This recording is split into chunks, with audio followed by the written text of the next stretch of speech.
It just doesn't look good on my own computer. Okay, so we're recording now. Hi, Siobhan, let me mark you present.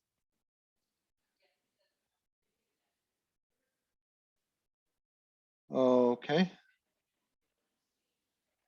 And so I don't think anybody else has arrived. All right, so we are recording now. Let's start as we always do with review. Is there anything that you would like to review that could be Zybooks?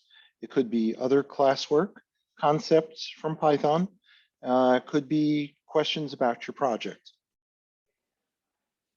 Go ahead, Noah. So I think I have basically all the code for the project done except for the very end. And on your instruction for the like GitHub thing you gave us, the last hint you gave us, for basically, I think just making sure that the board is lined up correctly. I'm struggling with figuring out how to get that set. I basically have it so that it puts in the right letter to every right spot, but I think the board is just skewed too long and the image doesn't come out right. All right, let me take a look. So I'm going to, I'm trying to locate, there it is, there's the class repo. Go to the projects and go here. And let me project that. And then, okay, point out to me where you want me to focus in on. So go up until it gives us like the segment of code as like the hint. A little more, just that whole section. So where it says for each line and board and below, like that step, I think I'm up to there. And I'm just struggling with getting that into my program. Okay, did you use this? Yeah, so basically I Okay. have it so the whole board is made, the columns and lines are correct, and it's putting every single piece of data into its rightful spot. Mm-hmm. But I think the only part left, which is what that is saying, is to get the lines only as long as the columns are and make it a perfect square. Oh, not a perfect Or not square. square, sorry, a perfect figure, not square. Yeah. It would yeah. be a rectangle, but Okay. So let's shift over to the iPad. And wait, there it is. Okay. So what you're saying is that you have correctly captured the dimensions and that you've correctly built the board and you've correctly put the letters into the contents of the board. So let's think about what the board really looks like.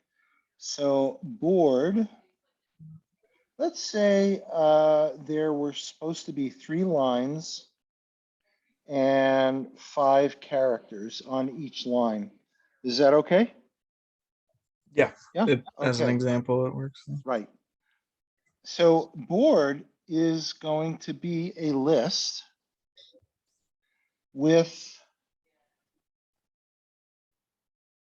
3 inner lists.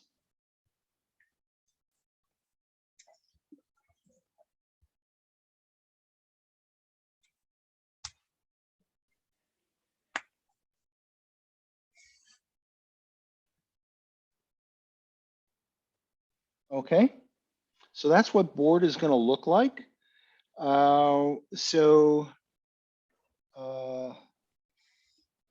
Board, let's say 0 is this entire sublist. So do you get that? Mhm. Okay. Now what's inside the inner lists? Okay, so there are going to be 5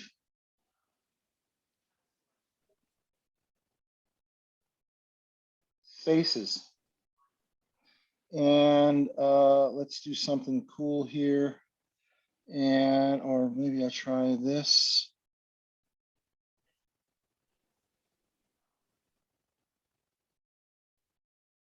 and copy and paste. Oh, gee, I'm good. And where's paste again? Okay, over here, paste. And look at that.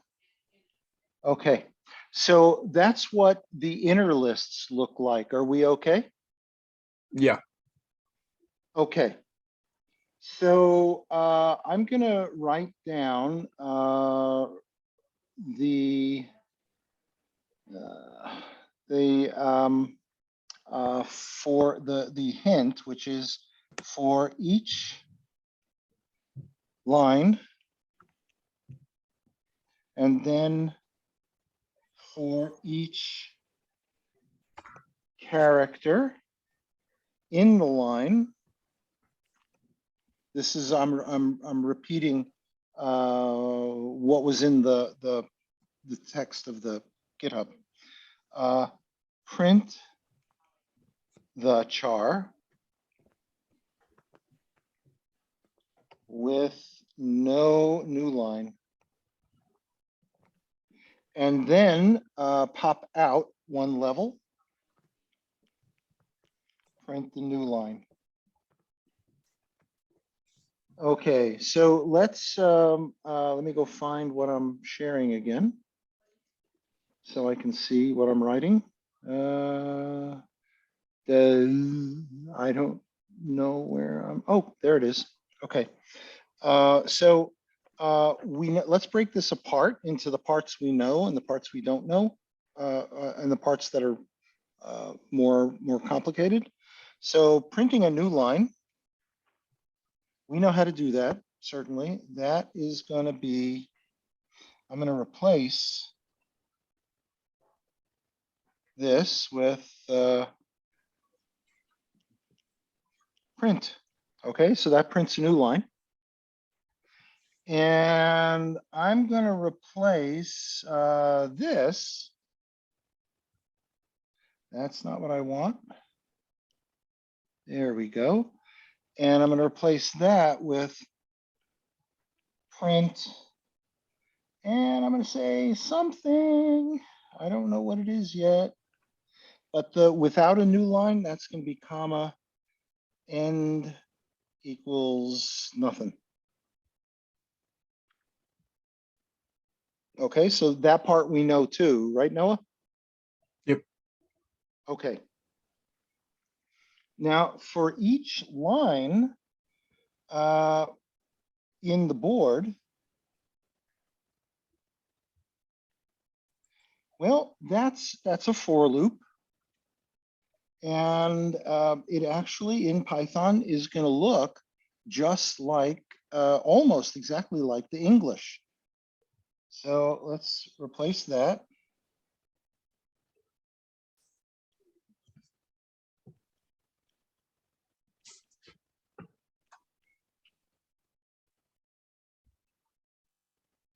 Okay. So line is going to be a variable which gets one at a time this, then this, then this for each line in board.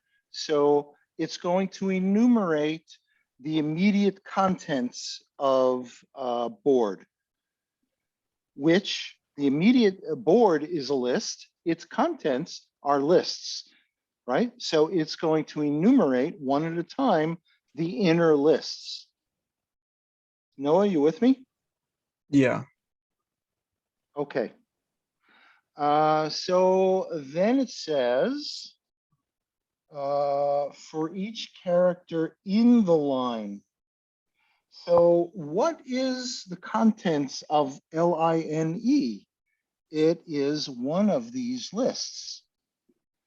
And what's inside each of those lists? Well, individual characters. So we're going to replace this with another for loop for, let's say, letter in line. And now we can do the print. What are we going to print? The letter.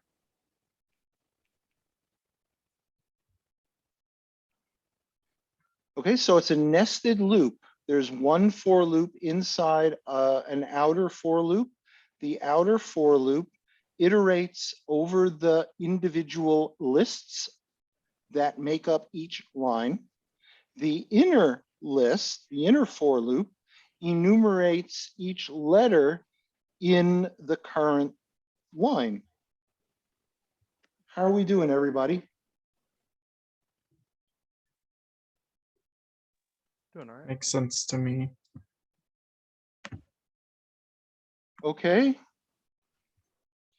I see that Chris is here. Chris, let me get you into the attendance. Find out where you are. And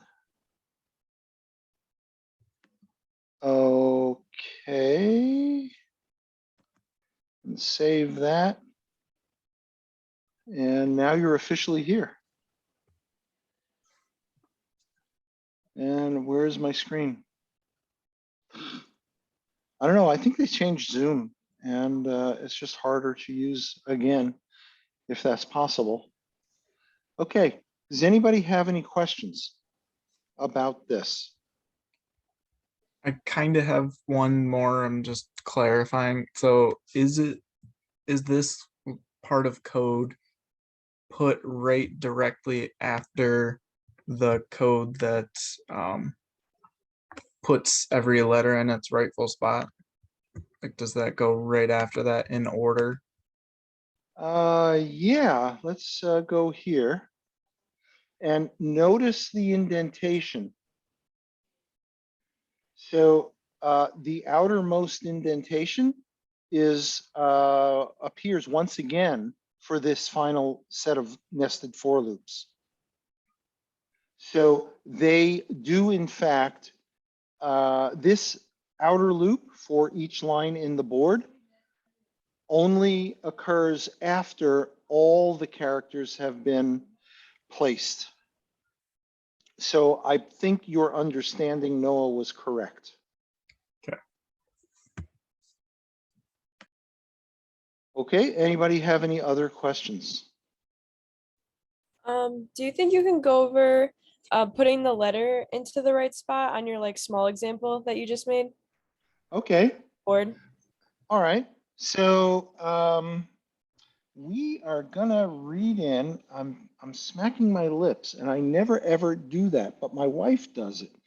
And we were talking about it the other day and now I'm doing it. So I'm gonna stop doing it. Okay, so suppose we had a line, given this example of 3 lines and 5 characters each. Suppose we had a line in the input like this one, I 0. don't think you're showing the board or your. Thank you. Yeah. Thank you. That happens a lot. And okay. So let's see, is it line? It's line and then column, correct? Okay. Yes.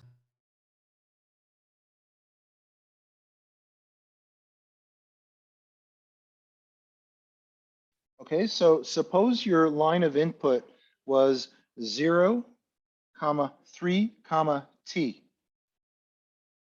So this becomes the line, this becomes the column, and this becomes the contents. So it would be board, line, and now which letter in the line? So another set of brackets. gets the contents.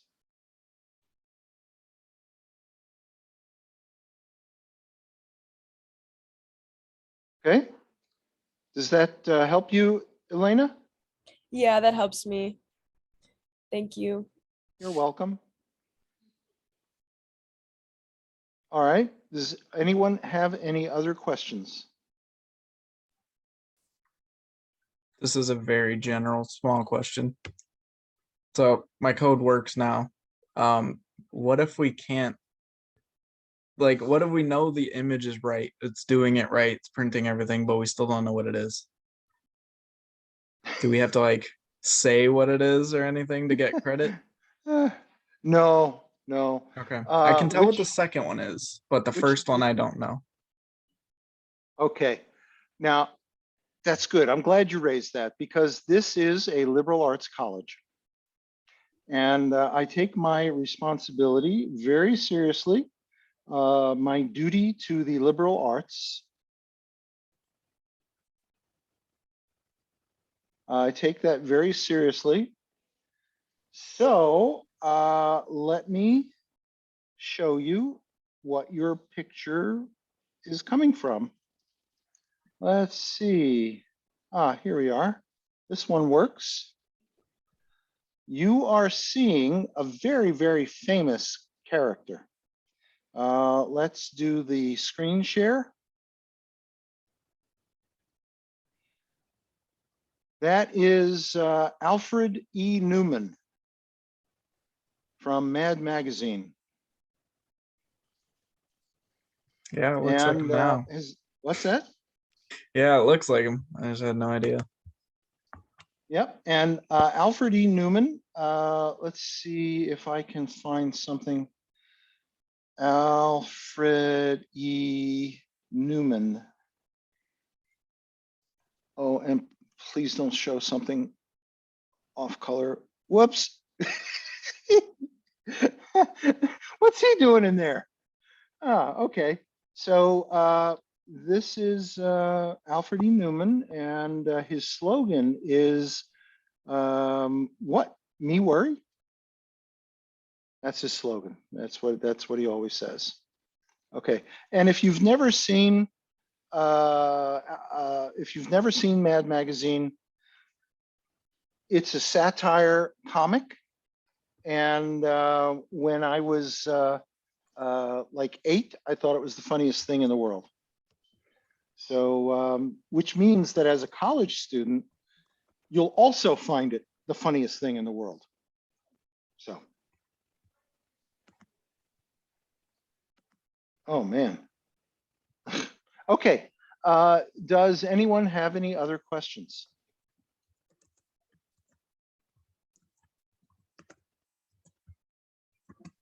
How about from Zybooks?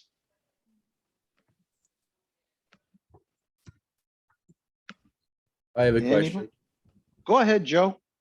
I'm a little bit far behind with this one, but 6.1.5, the challenge question about the pyramid volume. Okay. All right. Let me go find my browser again, and I'll go to Zybooks. And I'll log in, and I'll go to 6.1.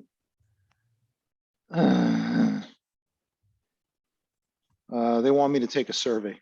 Not right now. 6.1.5, and now let me, ooh, wow, that was unexpected. Share the screen.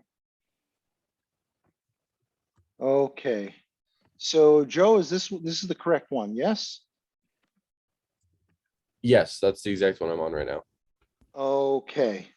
So define a function calc pyramid volume with the parameters base length, base width, and pyramid height that returns the volume of a pyramid with a rectangular base.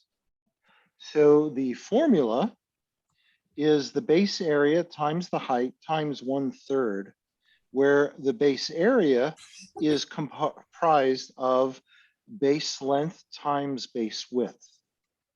So the function, can you help me, Joe, define the declaration of the function?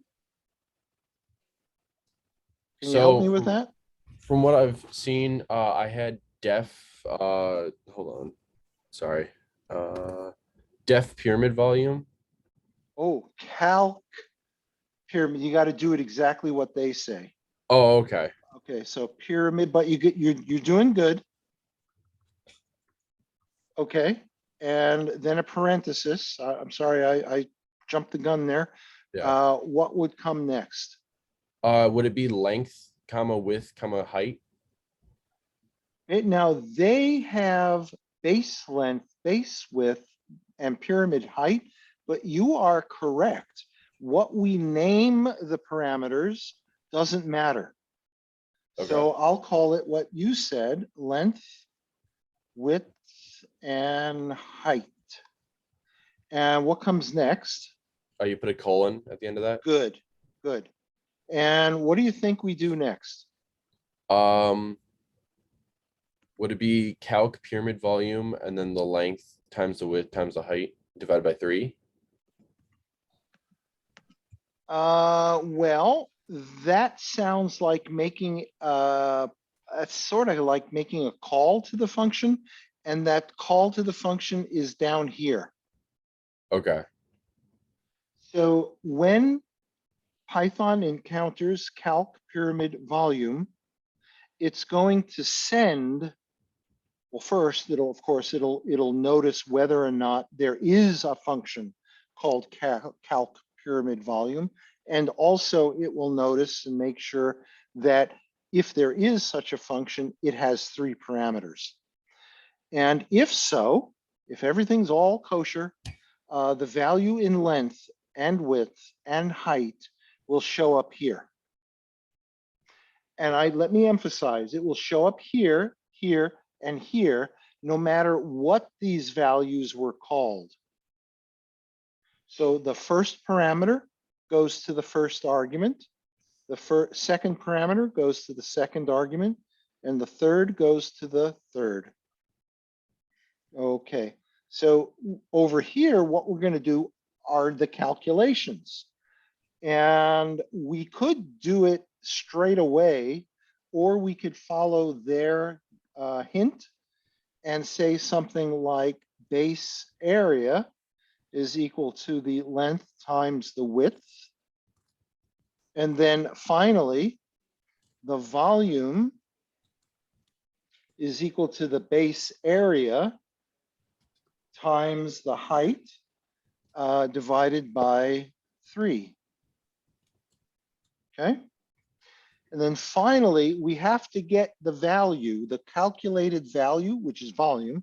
We have to somehow get that back to where the function was called so that it can be printed. That is done with return. Return what? Return volume. Okay, Joe, how you doing? Pretty good. Let's try it. Woohoo!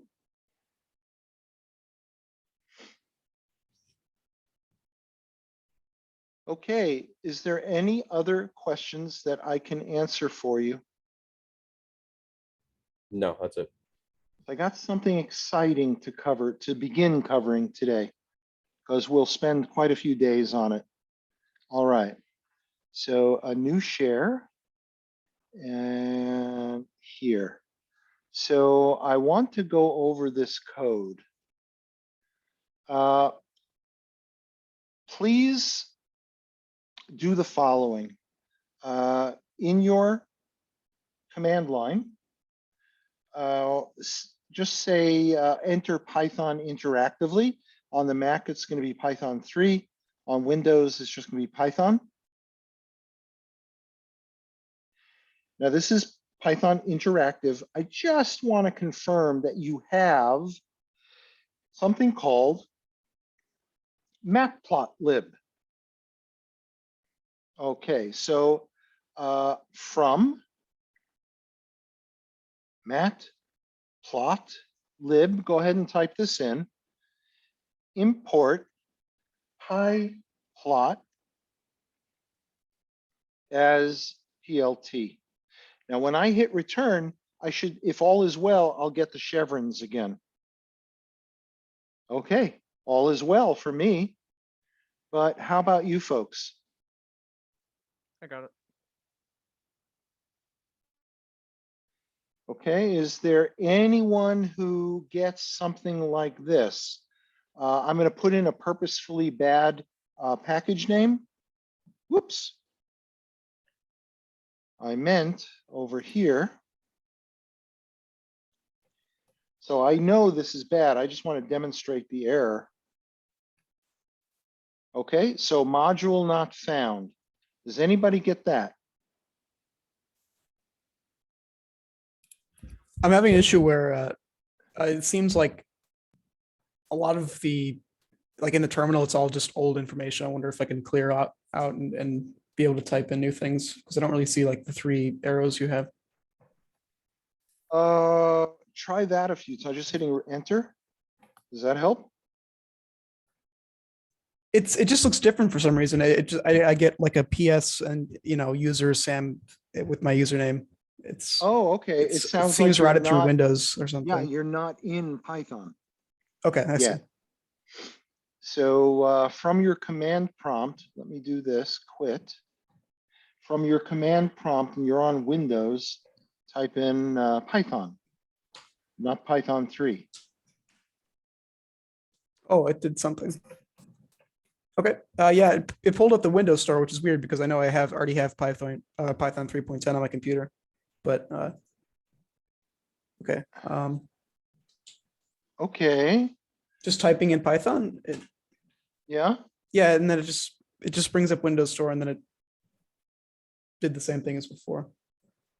For some reason. see how- I'm sure I could sort this out. It I probably wouldn't need take me long. help of following through this. What do I open? The command prompt or Visual Studio Code?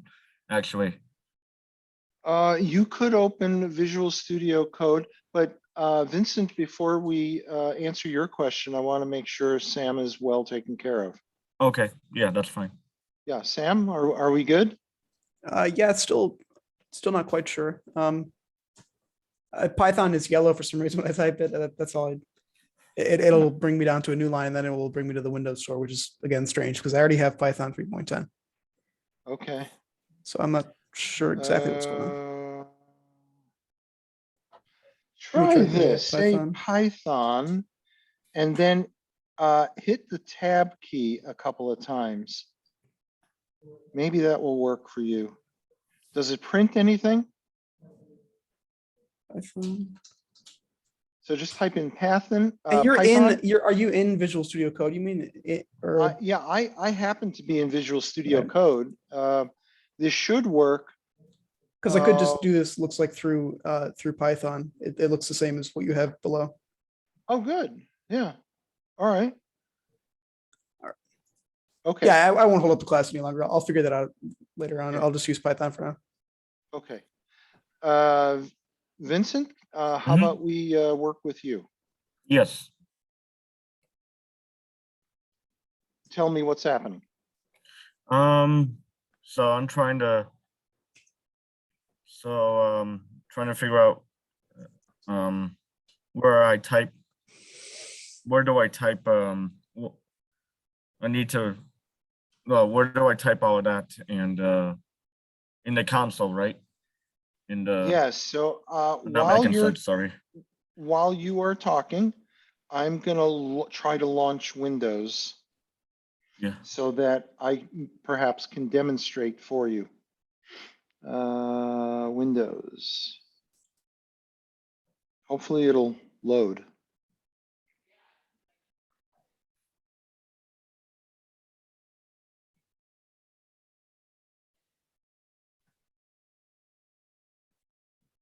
Here, Windows, Windows, Windows, Windows, Windows, here, Windows, Windows, Windows, Windows.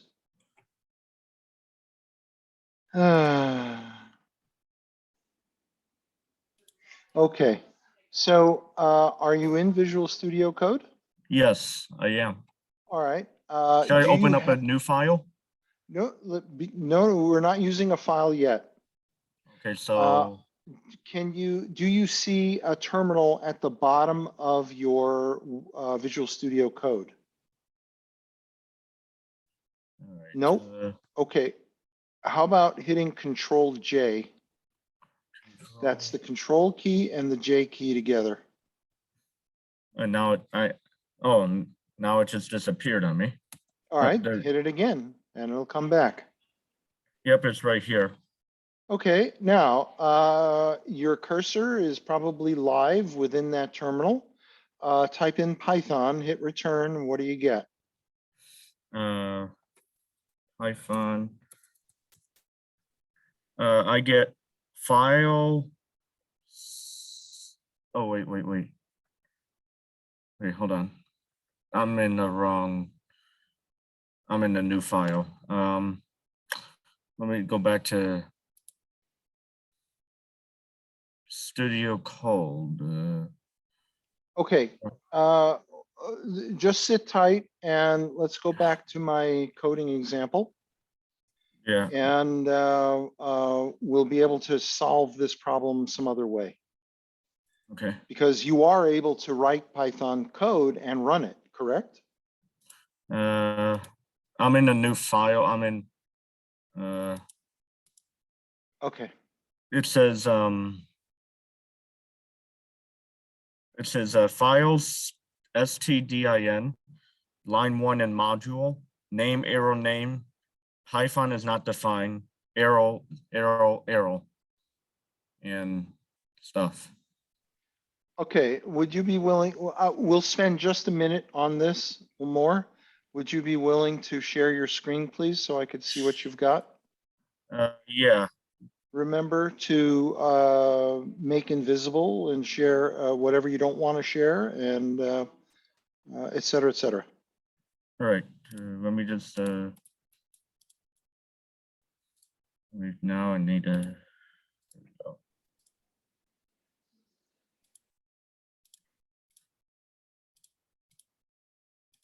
Now it won't let me do it.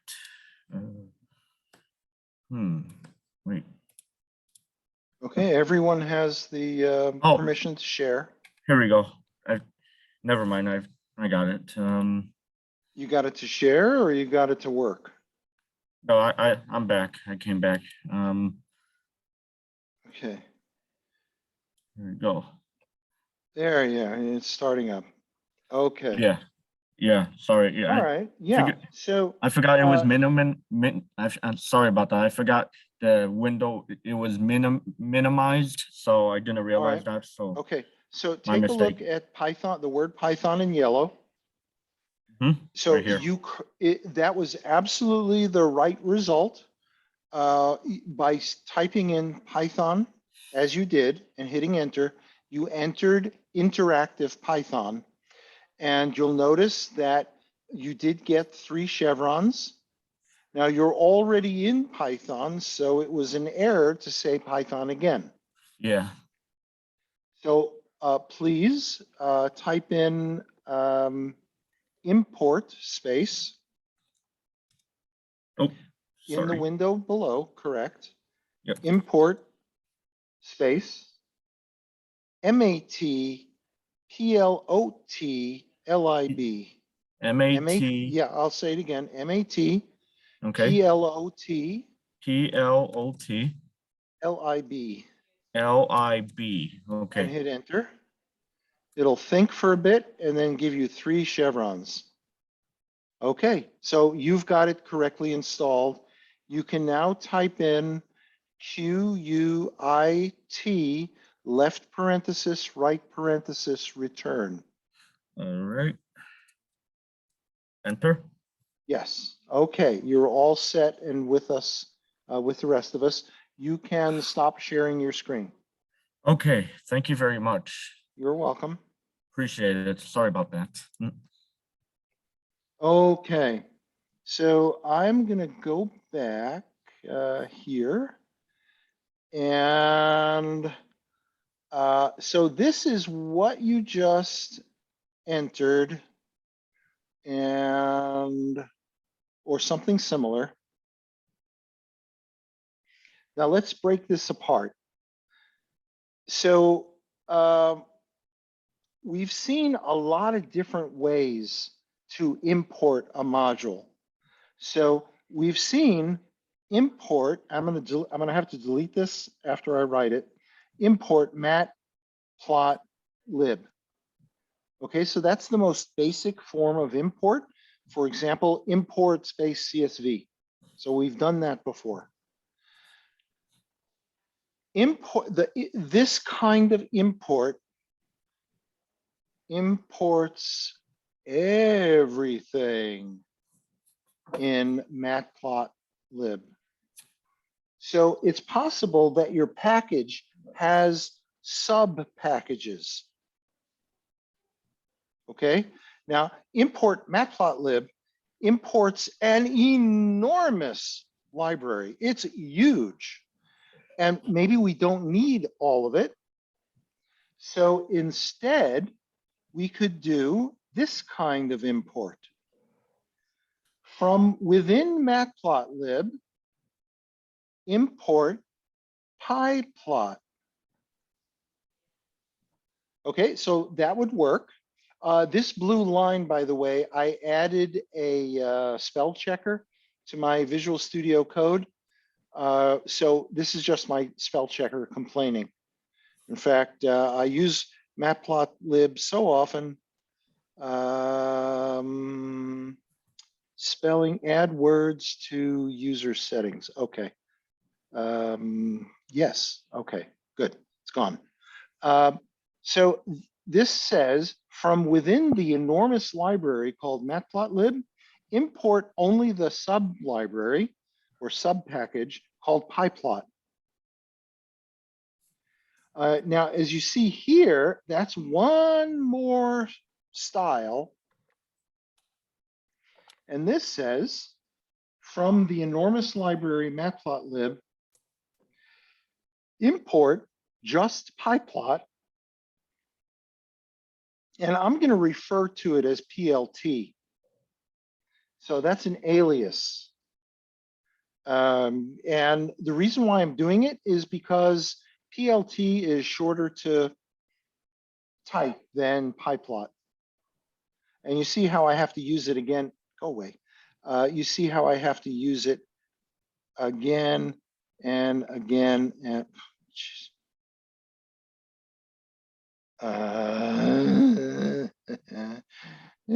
okay, you see how I have to use it again and again and again and again. Okay, so this just establishes a synonym or alias for that. Does anybody have any questions? Okay.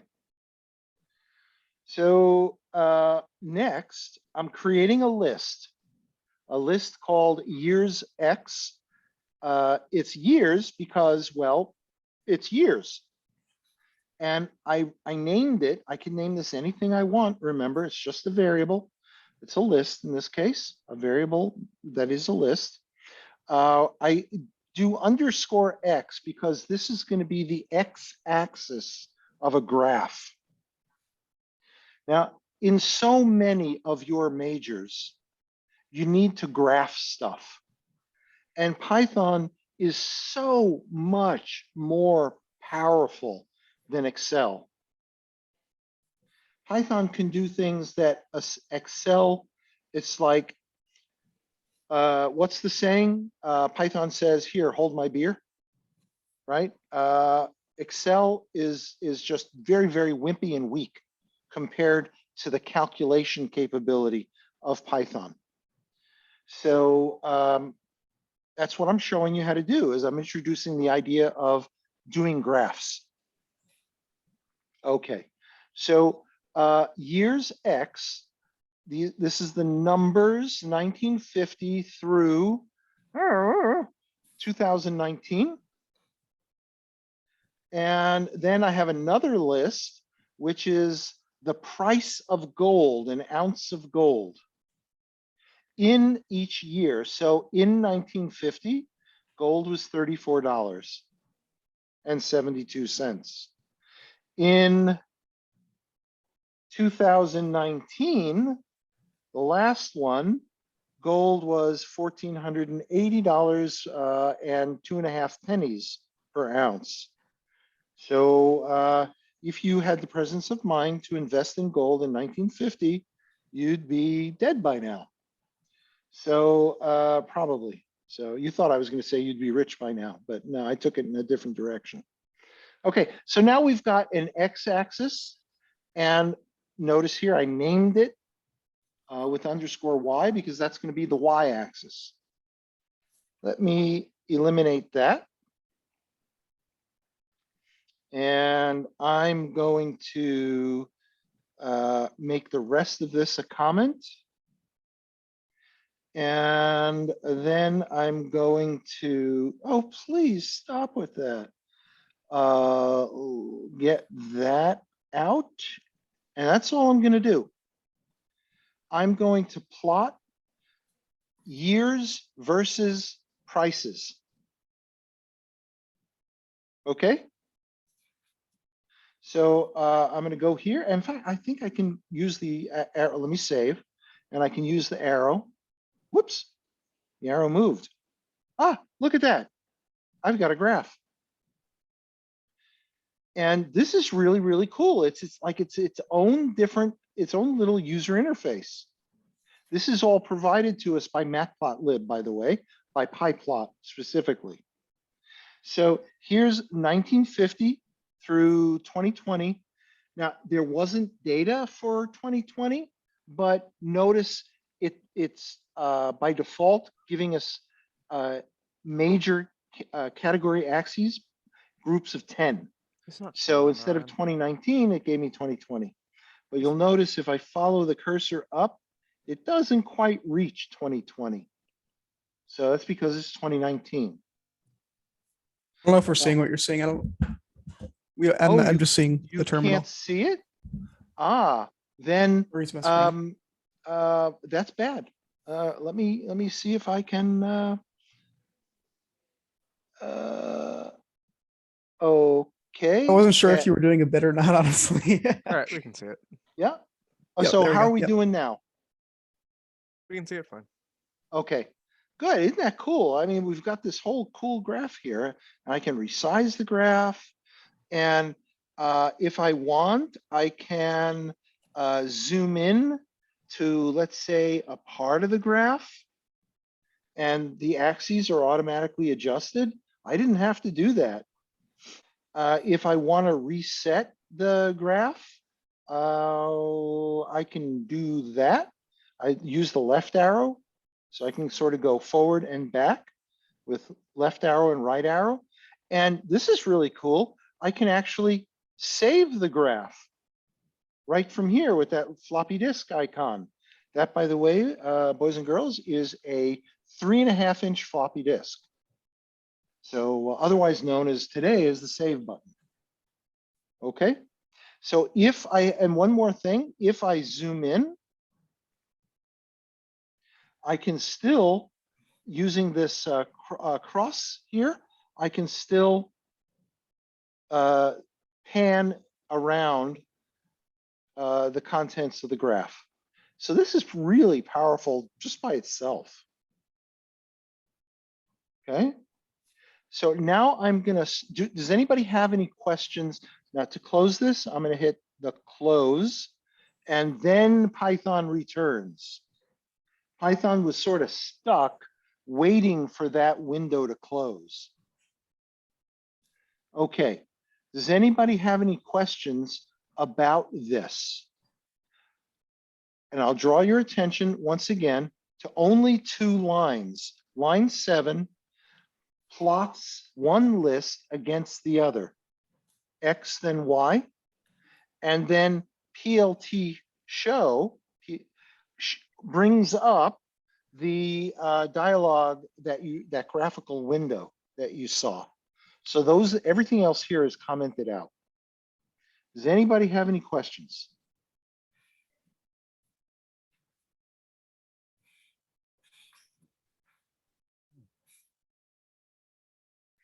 Okay, so I'm going to bring back things one at a time. So first I'll bring back this optional argument. And it's going to set the label or the name for the whole graph is going to be price of gold by year. I'll save, run it again. And oh my goodness, I don't see the price of gold by year. Oh, darn. Let's see. Maybe there's something else that I needed to do. Let me just try bringing in this one. Let me just try it.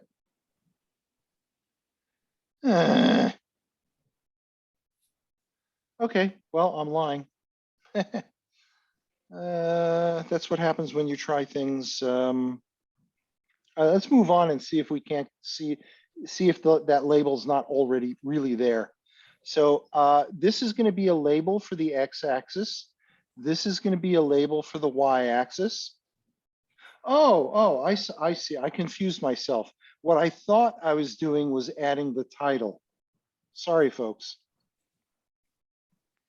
Okay, so let's, I'm bringing in everything now, except for the style. And there we go. That's what I intended. So here's the title. And that is, oh goodness, that's big. The title is coming from here. And so there you go. The X label is year, and here's the X axis, and there's year. Here is a Y label, price in gold, price in dollars. And notice matplotlib nicely rotated the text to go along the Y axis. Okay, very, very simple for me to do. And now I'm going to add in this one. It turns out that you can customize your graphs very easily by using already built styles. So now let me put this away again. Try it. So keep in mind what this looks like. And now I'm going to introduce 538 style, and then I'll explain where 538 comes from. And run that again. And ooh, that's really a lot prettier. So with only that one line of code, I am setting up an entirely different graphical style. This one happens to be called 538. Let me tell you where 538 comes from. And give me one moment. Oh, by the way, I should ask, is anyone already familiar with 538.com? What's that? Are you? Daniel, I'm sorry. I'm sorry, go ahead.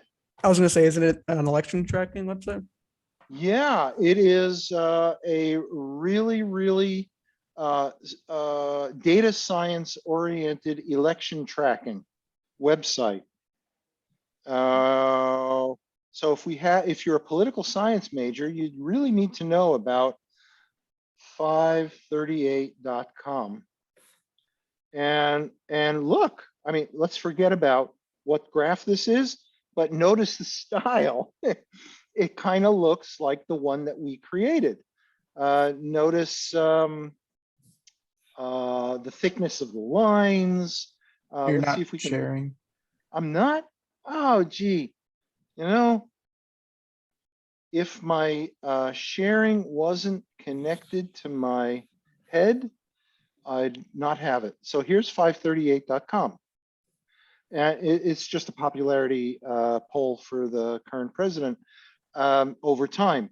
So it's once again, it's heavily data science driven, using very exotic, very cool statistical analyses to make projections. It's a great source of information about polls. especially. So for instance, how about we search Wisconsin? And here's a University of Wisconsin State Journal published together poll. They rate the poll's quality as a B+. And you know, it's just poll after poll after poll. So how about just one last? I wanted to get US Senate and Let's do, Wisconsin. let's do, yeah, you're right. I don't get it. It's not here. Oh, well, Illinois. yeah. Yeah. How about we just get rid of this and see what Senate polls there are. So here's New Hampshire, Nevada, Colorado, New Hampshire, Nevada. It's whatever format you know, whatever order the polls come in as. Now, here's a cool thing that, oh, where did I see it? Where did I see it? Where did I see it? How come? Oh, here. So, and you can also download the data itself. And guess what format it's going to come as? Anybody have a guess? CSV. Yep. CSV. There you go. CSV is like the world's most common data file format. Okay. And I should demonstrate the following for you. I should also demonstrate how Excel can read and write. Let me start up in Excel. And suppose you have, I'm going to start sharing so that I know what I'm doing. Suppose Excel is up and you have 2, 4, and Joe, and 9, and 8, and Mary. Okay, so now I'm going to do File, Save As. And you can do this on Windows also. Are you seeing the window that's the Save As? Okay. Instead of file format being Excel workbook, let's save it as CSV. There it is. So I'll call it in the desktop. Desktop.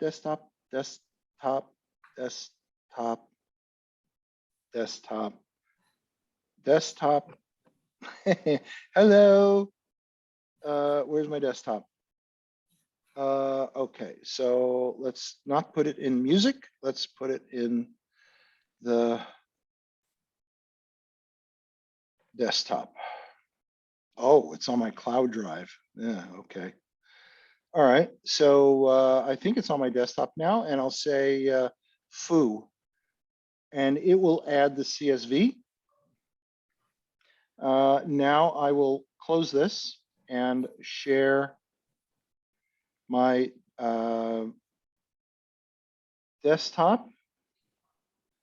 And Windows is still trying to load. And where is the file? I know I'm not sharing it. Okay, there it is. I just wanted to make sure I could find it. Go back to Zoom, share my desktop. There it is.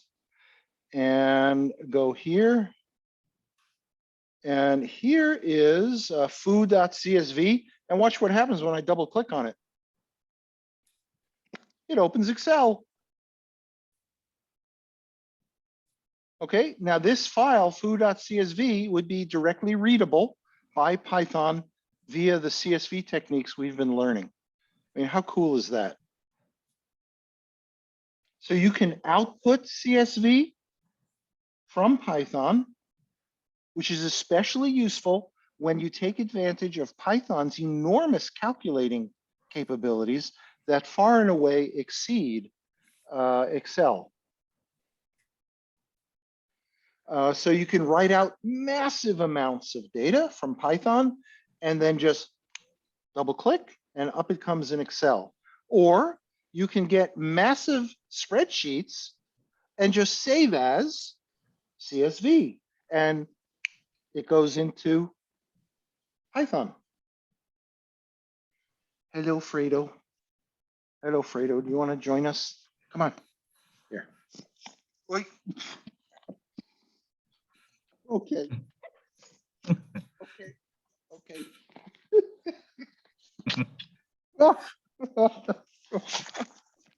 Oh, please, Fredo, come. I can't get away. No, Swan, stop it. Okay. Oh, okay. So anyway, she's still here. Not enough attention today. Is there anybody who has any questions? I know that we didn't do a lot. This was just a taste of matplotlib. We're going to go into it in more detail. Okay. All right. So I look forward to seeing you, hearing no questions. I look forward to seeing you on Monday. And have a wonderful weekend, everybody. I do have a really quick question about the project. Okay, go ahead, Joe.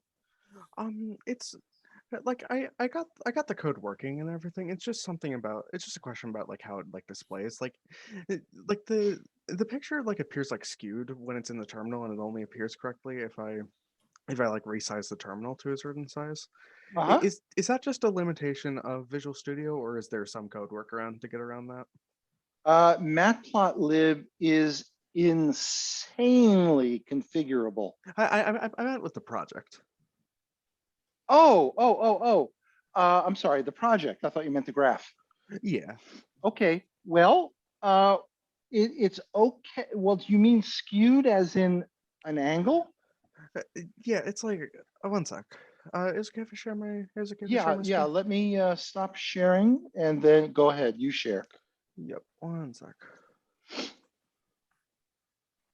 Thank you so much, Fredo. Okay. Is everything displaying fine? Here it comes. Yep. All right. One sec. Yeah, it's like it displays like Uh-huh. this. You've got a bug. It's like when I like one sec. I have to like Yep. Yep. yeah, and like when I resize it to a certain size, it displays fine. Oh, okay. Okay. So I'm Show not- us. Well, I can predict. Let's see. I'm looking at your code. I can.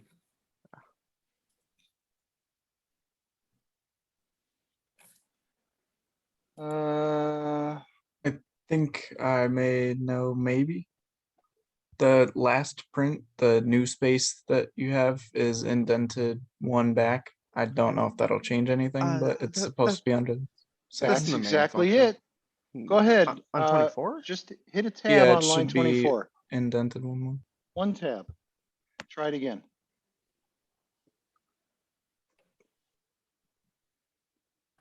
And give it another try.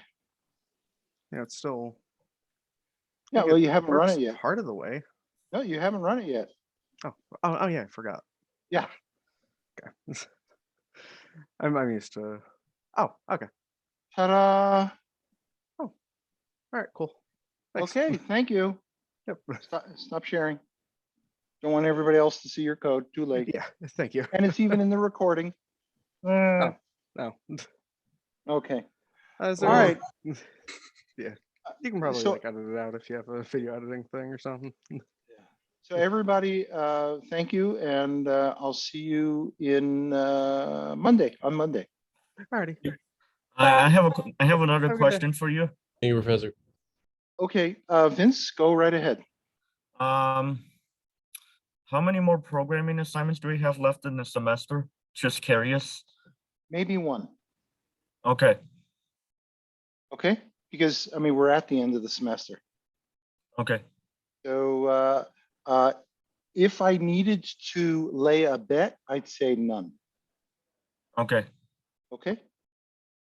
Very good. Hey, it's All right. Harry. Chris. Hey, Chris, how you doing? Have a good weekend, sir. sir. Do you have a question for me? Yes, sir. It's just so like assigning, it's like after we assign the board for the project, Uh-huh. when it gets to like for all the remaining lines, would the for loop just be like for line in file? No, for Or line in the board. oh, for line in board? Yeah, I'm gonna share, perhaps you missed it. It was earlier in the class. Let me share my iPad. And I'd like to draw your attention. So let's say you had a board Hmm. that was 3 lines and 5 characters. Okay, were you present for this? I was present towards where you made the for line in board, but I was confused on how we got there.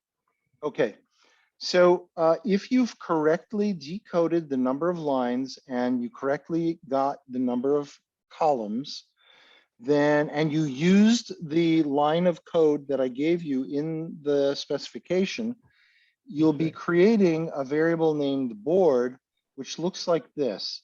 It's an outer list, and it has 3 inner lists for each of the 3 lines. Each of the inner lists has 5 characters. So board 0 with inside the brackets refers to the entire first line. All right, so to get at a particular entry in the board, it would be board, then 1 set of brackets with the line number, a second set of brackets with the column, and then gets the letter. Okay. And then, as the spec says, for every line in the board,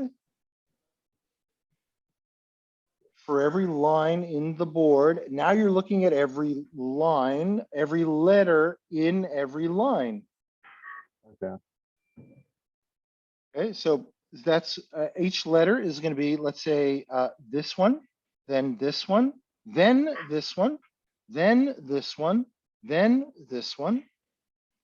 And each of those is going to be printed inside this for loop with no spaces and no new lines. And when you get to the end of a new line, when you get to the end of a line, you add the new line.